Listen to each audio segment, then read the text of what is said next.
G'day, everybody. It's Tuesday, I think. It's the 14th of the 10th, which means everyone will be bouncing in messages on their YB3 to me for safety reasons. On the 1st and the 14th of every month, they've got to send a keypad message from their YB3s just to remind us and them that they know how to use it in an emergency if they ever abandon ship. So that's what happens today. Lots of procedural things associated with the MGR. Every time they get into port, they've got to put their flags and banners up many miles before they cross the finish line or get there and send us photos. And then there's port departure forms that they've got to fill out and send that in to make sure we know everything's right on board the boat before they go. And they've now got to do a Friday. Every Friday, each of the managers has to send us a 7-day report at the time that the contact took place with the entrant each day. It's a final safety check to make sure that we know they are actually contacting every day, and they have to send that to us every Friday. So all these procedural things are for two things, those issues I just mentioned. The biggest one is safety, and because we're obviously making sure that we know what's going on with the entrants and that we're sort of got an overriding umbrella, accepting the fact that they are independent voyages. We're here over the top, but their manager is their safety watch to the boat. But Jane and I are still here. And the other one is sponsors, because we don't have any sponsors really, but it's important for the future. The potential sponsors see the media opportunities that are available, and that we're really strict on making sure that everyone flies their flags and puts their cockpit lee cloths up and all that sort of stuff, and even to a degree refer to the name of the race as the McIntyre MGR, because one day it could be the Rolex MGR. If they wanted to give us 500 million, to run the race, that'd be good. And it's a constant theme for all of our events, for the MGR, the GGR, and the OGR. Looking after the sponsors potentially that we don't have at the moment, but we will get in the future, is very important, because if we want to keep this thing happening forever, they're going to be important for the future, because we can't keep putting in all the time.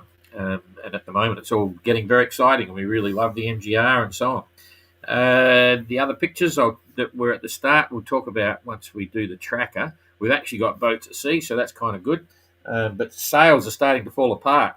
We've got another one from the sail material. The cloth is breaking up. So that's kind of interesting, because there's still a hell of a long way to go. And I was actually looking for the plans of the 580, the actual construction plans, and they're not on my photo file here, because I remember they go back to another computer. Because people haven't seen it. But I did stumble across the mast plans for building the mast. You don't have to buy the Selden mast, and you don't have to buy the Sparcraft mast or whatever. You can actually build your own, make all your own fittings, put it in, and make it really cheap. If you're, because I had more and more people coming up, or not more and more, but I had another guy the other day contact us, hey, you have to do the events if you build the boat? Can I buy the plans and just go and have fun with my boat? And I sent him a message and said, yeah, not a worry, because there's quite a few people building 580s that have no intention of doing the Transat or the MGR. It's not mandatory. They're just going to have fun with a really fantastic boat. And so with a strong pedigree, if we touch wood, get 11 boats around the world, touch wood, it's pretty awesome, quite incredible. Anyway, I digress. We'll go through that, and I'll show you how the pictures and what they mean to building your own mast, which is quite interesting. Okay, so I'm going to send you to the tracker. We got boats out there now, which is really cool. So you're on the tracker, I'm on the tracker. 232 days we've been out there, nearly 233 days. So including a lot of fun stopovers, and boy, everyone's talking about Rodriguez, so that'll be an extended stopover maybe for 29. And the more I think about it, the more I think that we will actually do a full stop in the future as a leg in Mauritius. So there you go. Here we have it. Adam boring along out the front there, remembering that now the stopover times are completely screwed, because we've got some people stopped in Rodriguez, for 5 days, some for 4 days. and we did the same thing in Cocos. Some stopped for 10 days, some stopped for 12 days. So once we get into Mauritius, we will review all that and come up with an elapsed time from Fiji to Mauritius, and that time is based on time on the water. So you'll finally be able to see where they really sit relative to everyone, because you can see Entrant's made a huge jump already in terms of he stopped a day less than Jacob and Christian. Anyway, they're all underway. Sent back some good videos and bits and pieces, which is cool. So Entrant's currently doing 4.1, and he's made 16 nautical miles. And the story for Entrant, and I'm going to break the news because the others might not have heard this, and I can really relate. He's lost his flags on the boat somewhere.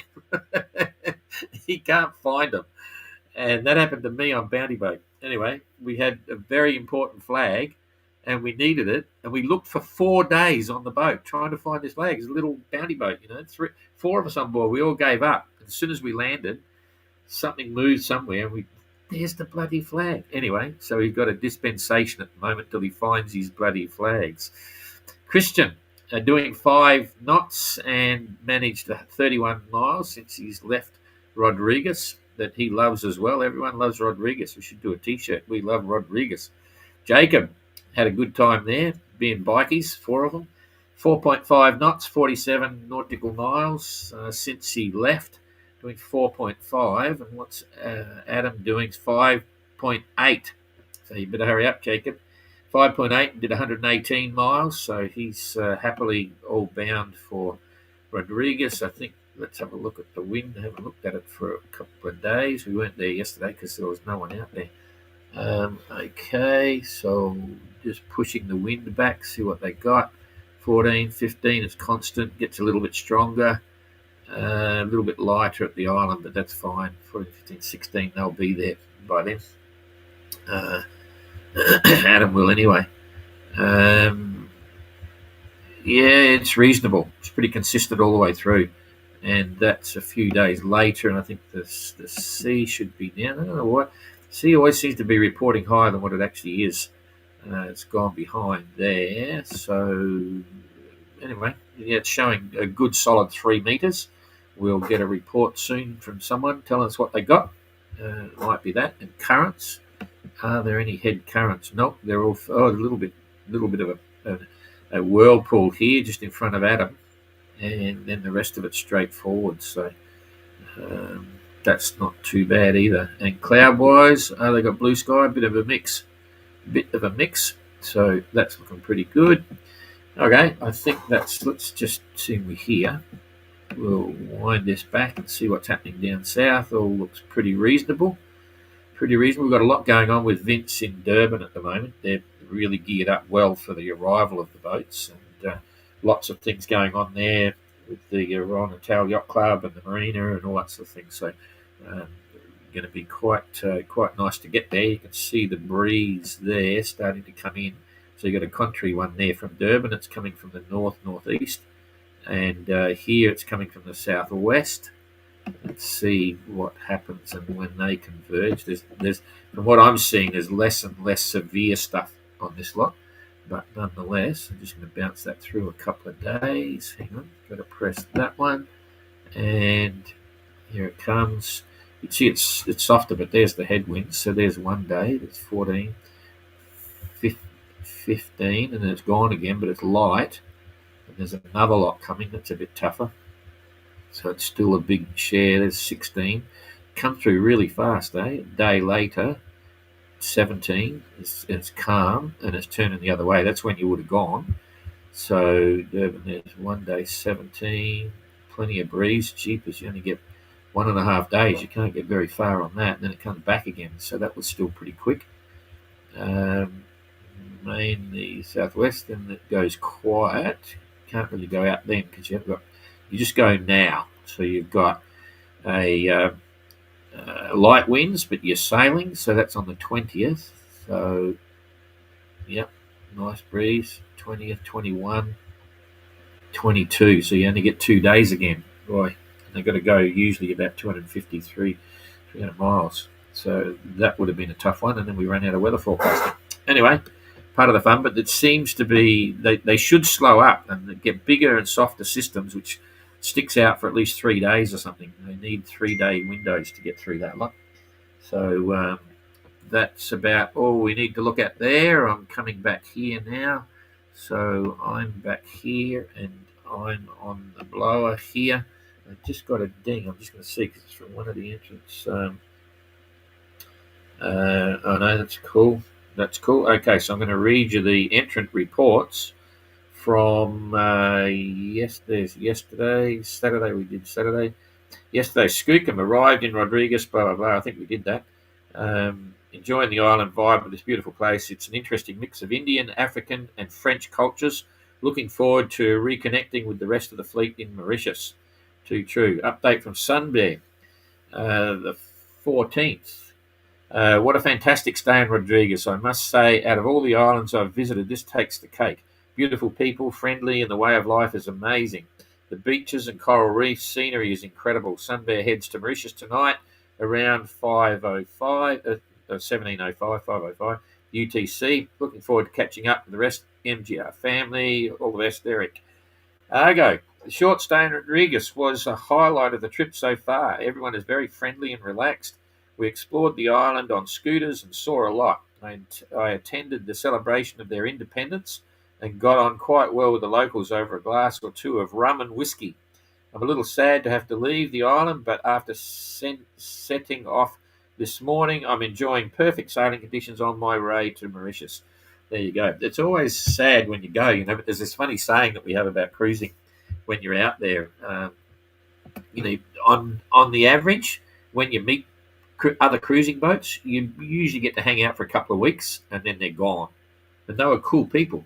And then you get to meet the next lot of people for 2 weeks and you're gone. And you never see them long enough to see the other side of them. And you think, the whole world's perfect and everyone's beautiful. And it's funny, if you get a short time in a place, it accentuates everything. But there's no doubt, now that everyone's nearly gone from Rodriguez, that it must be stunning because, they're all raving about it. They all had a good time. Anyway, so that's cool there. Now I'm just going to quickly go through these issues here. Okay, so Josh's mainsail, he's got a big rip. See the 01 there. This is Trekker's main from a long time ago. You've got a big rip just underneath the 580 egg, okay, and he's saying that it's the material. Material just seems to be very fragile, so he's going to struggle with that to Mauritius and then try and get it fixed in Mauritius. But there's no doubt that the UV is actually starting to play a bit on that. If you look at, this is Peeler's mainsail now. This was back in 21 at the start of the very first Transat. Nice pitch black one. And I don't know whether that fabric was dyed or painted. I can't remember where we got to and how we got the black main. But anyway, it's faded to grey. And I think the sun they've still got a long way to go and they've got a lot more sun. So there's going to be something to watch. I mean, as we all know, it's been happening for a while. And a few people have mentioned it, but there you go. I just dropped this in because a lot of people don't know that you can do this. You can actually add positive buoyancy to the 580 if you wanted to, but you've got to put a lot of meat in there. This is all explained on the Class Globe 580 website, how much volume you have to do. But effectively, you'd have to fill up all of the space in the aft cockpit. You'd have to fill up the collision bulkhead, and you'd have to do a little bit more inside the boat as well. It still works. It's still feasible to do, but that's why we have the watertight bulkheads. Because we want to use all the space available to us because it's a long trip. But if you were just planning to, if you wanted to, no one's actually done it yet, but you can do it. But all the calculations are there. It was something I talked to Yanis about when he was designing the boat, and we were talking concepts that let's just do an analysis of what's going on with the bits. So that was, in fact, now I remember that story where because we had a few different people doing other bits and pieces as well. But anyway, you can do it if you want to. You can do positive buoyancy. That slipped in because in my little pictures on the thing, I thought that was a rigging one, but this is actually the dagger boards, right? Just shows you how the dagger boards on the back of the boat. You have two of them. They're angled out at an angle. They're not mandatory, and that was a suggestion. So a lot of people have just designed and built these ones to those particular plans. And, others have done. I remember Michael in the first Transat, he had two big lifting rudders like off a Hobbycat or something, great big ones. and you could just lower them down and pull them up again. So they weren't rudders per se. They didn't pivot with a tiller on it, but they were like dagger boards that he used. They were massive, and there were a few different people playing around with different ideas. Anyway, this is in no particular order, but this is part of the that's the mast, an approved mast section. It's a teardrop mast section, which actually wouldn't. We could still work it because if you look at the that's half the section at the bottom of the drawing. That's your luff track groove there, which wouldn't handle normal cars. You'd have to use slugs or something like that, and you could modify the luff of the mainsail because there's options there. But at the moment, anyone buying a main it's set up for either a Sparcraft mast or a Selden mast, but you could get anything put on the luff. So that's an approved section available from Poland, and this is like a tang, forestay tang, and strap. So they're all fabricated stainless steel fittings. You just take these designs to a fabricator, and they could make the forestay lug there. So it wouldn't be too expensive. The sections would be super cheap, right? And then these are the spreader sections. There's a teardrop spreader section as well, which is available in Poland, I think it was, or Czechoslovakia. I can't remember now. But they're approved, and you fabricate the bases of the spreaders and just literally bolt them on, rivet them on, have a pin through there so that spreaders are removable. And then all the other fittings are there too. There's your cap shroud and lower tangs. So it's a stainless steel plate down the side of the mast with a top bolt, and then that links into your link plates there. I really like toggles and link plates and stuff like that. It's a really strong way to do it, and that's basically what we did in the Sparcraft rig on Tracker. It's phenomenal engineering, like any of the full-blown ocean boats, so you can do all that yourself. And this is the was this the forestay or the I can't remember now. I can't read the writing, it's too small.